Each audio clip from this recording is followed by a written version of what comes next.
The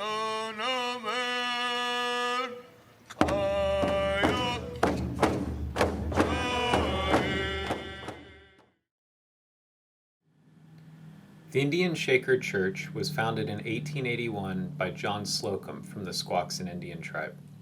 John died and made the journey to heaven. While he was there, he was told that he had lived a sinful life. In order to save himself from damnation, he was offered a chance to return to earth if he preached the word of God and lived a good Christian life. He then returned to his body and founded the Shaker Church. Within a year or two, John Slocum returned to his old ways and started drinking again. He fell ill in 1883. It was at that point that his wife, Mary Thompson, began to shake while caring for her husband, and when John recovered, he affirmed that Mary's shaking was what healed him.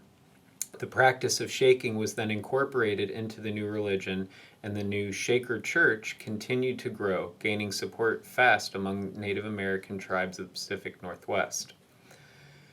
The Shaker Church focused on foregoing the Bible in favor of direct communication with the higher power, community healing ceremonies, and abstaining from things like drinking, smoking, and swearing. The focus on community ceremonies and gatherings was something that drew in many tribal members, as the new religion drew elements from the Catholic and Protestant Christian religions as well as traditional shamanistic practices. The Shaker Church arrived at Jamestown around 1890.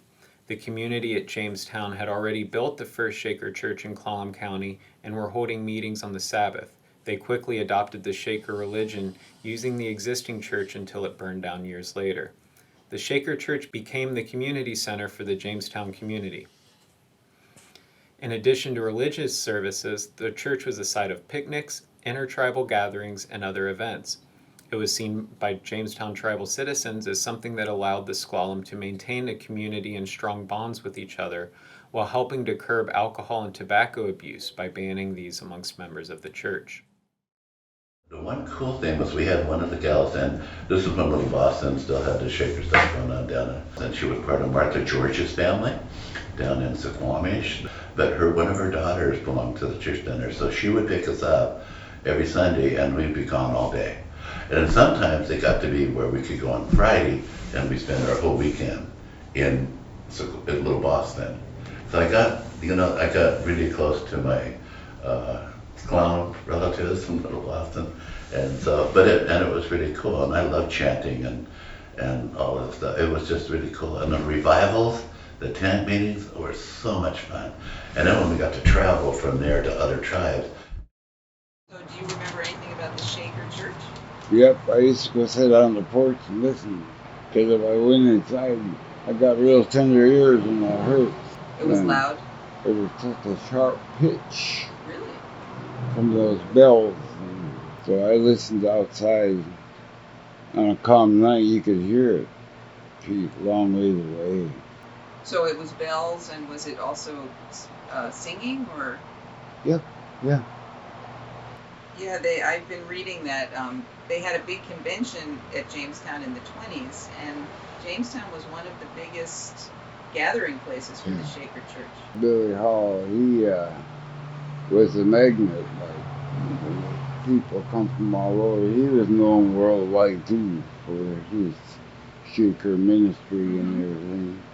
You didn't have to worry about getting to Shaker meets because everybody loved the man so much they'd come and get him and take him to the all over Mud Bay and all over the place. I thought that was pretty cool. However, the Shaker Church was not without opponents. Even though the Shaker religion shared some of the beliefs and iconography of the non-native Christian immigrants, it still faced fear and opposition for many years. Some members were jailed briefly for practicing the religion. Eventually, opinions began to soften, and the Shaker Church was legally recognized in 1910. The Shaker Church also banned the telling of traditional stories sometime in the 1920s. Yes, we were told a lot of stories by our grown folks, but about 12 years old, the Shaker Church suddenly decided that the people who belonged to the church could not tell any more stories because the stories that were told in Indian language would be probably in the English language. Think of it when it was done in the Indian tongue. After the church forbade them to tell more stories, that was the end of it. Occasionally, it might tell us in private stories. While membership in the Indian Shaker Church might not be as widespread amongst tribes as it was in its early days, it is still practiced amongst many tribes of the Pacific Northwest.